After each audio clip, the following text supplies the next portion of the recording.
Oneness, al-wahdaniyah. The one who is eternal and everlasting is free of need, and whoever is free of need has no helper or partner. Thus, it is fitting to follow up with a chapter about his oneness. Three meanings are included when we say that Allah is attributed with oneness. It is an obligation on every Muslim to know that Allah is clear of having a partner in Godhood, clear of resembling others, and clear of having parts. As for not having partners, oneness for Allah means that He is without partners and cannot be added to. And the foundation of the Muslim belief is the worship of Allah alone. Abu Hanifa said, "Wallahu ta'ala wahidun la min tariqi al-adad, walakin min tariqi annahu la sharika lah." Allah, exalted is He, is one, not in the context of numbers, but in the context that He has no partner. The mental argument that Allah is one is that if there were another creator, the world would not have order. However, the world has order, therefore Allah is one. This proof is taken from Al-Quran in the saying of Allah, لَوْ كَانَ فِيهِمَا آلِهَةٌ إِلَّا اللَّهُ لَفَسَدَتَا. Had there been for heavens and earth gods other than Allah, they would be in fasad, in ruin or disorder or chaos. Yani, they would be like everything is random. Like, what if a person, he parked his car and then he came back out and there was a chicken there? Like that, had heavens and earth, had there been more than one God for heavens and earth, then they would be in disorder, clashing and being random and like this. It would be mentally possible for those creators to differ in their decree and management of things because God has no obligations and must necessarily be powerful, knowledgeable, willing, and choosing. If both can create anything possible, then it is valid for them to clash because neither is compelled to comply with the other. If they cannot clash, then both are forced to be compliant with the other, and the compelled one who lacks choice cannot be God. Weakness would undoubtedly apply to one or all of them. So supposing that one willed to give life to a body and the other willed death for that same body at the same time, there are three mental conclusions. One, both of their wills are fulfilled. This leads to an impossibility because one result cannot stand from two opposing effects. Nor can two opposites exist at the same time in the same place. Yani, they two different wills, two opposing wills, then how would one result come from that? And opposites cannot exist at the same time in the same place. One cannot stand and sit at the same time. The existence of opposites proves the oneness of Allah. Neither of their wills is executed. That's the second option. And thus they would both be powerless. Or one of their wills was not executed and the other's was. Then one of them would be powerless. The Creator cannot be powerless because that is a confirmation of eternal weakness and inability. Because the Creator is eternal. So if He has a weakness, then that would mean that there's an eternal weakness, an eternal inability.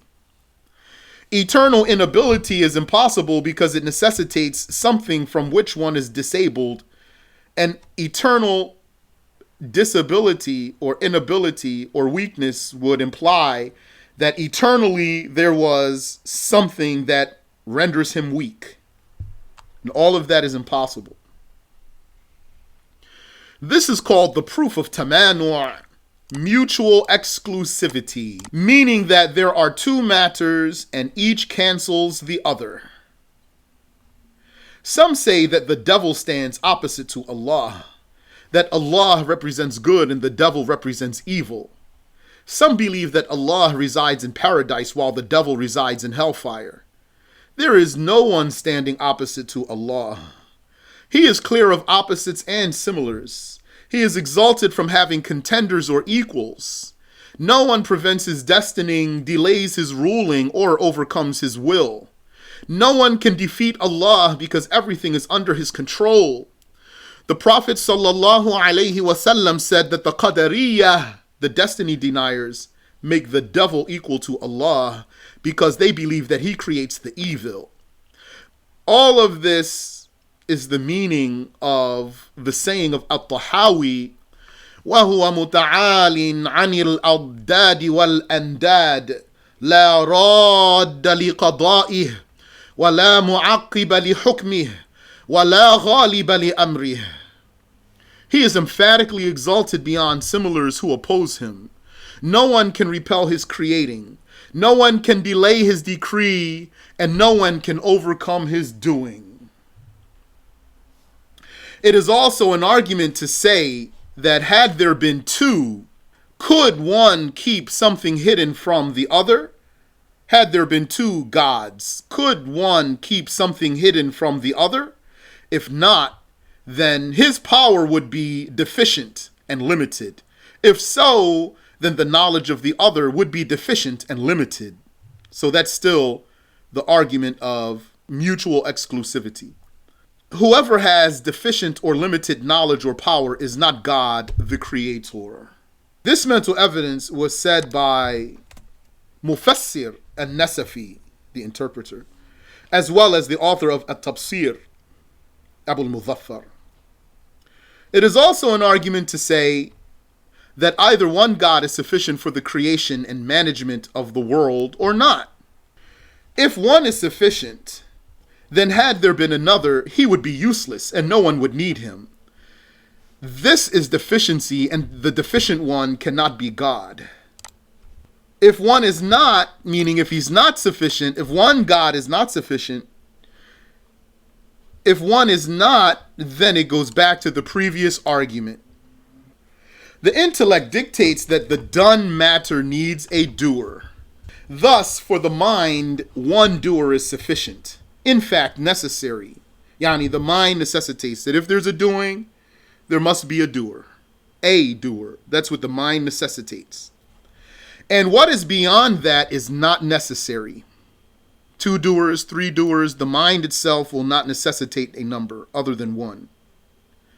Confirming more than one implies the validity of an unending number of doers, which is impossible. Consequently, the confirmation of 2 gods is impossible. This proof was also presented by An-Nasafi, the interpreter, in his tafsir of Surah Al-Ikhlas. As for not having parts, Allah revealed the verse, وَجَعَلُوا لَهُ مِنْ عِبَادِهِ جُزْءًا. Didn't we say oneness has 3 meanings? 1, that he has no partner. 2, that he's not made of parts. As for not having parts, Allah revealed the verse, وَجَعَلُوا لَهُ مِنْ عِبَادِهِ جُزْءًا. They made for him from his slaves pieces. This verse is evidence that Allah is not attributed with parts or pieces, nor is he mixed or merged with his slaves. This is one interpretation of God's name, Al-Ahad. Some scholars said that it means the one who cannot be divided, who is not a body composed of parts. Some said it means the same as his name, Al-Wahid, that Allah has no partner and no one has attributes like Allah. Furthermore, each attribute is one attribute. When we say that his knowledge is one, we mean that it does not increase, decrease, or accept divisibility. His power is one power related to everything possible. The attribute of knowledge, when referred to us, is one attribute which increases and decreases. And the same is the case for our power and our doings. They increase and decrease. We may perform many doings, then produce less doings. As for not having a similar, that will be discussed now. Wa subhanallahi wa bihamdi.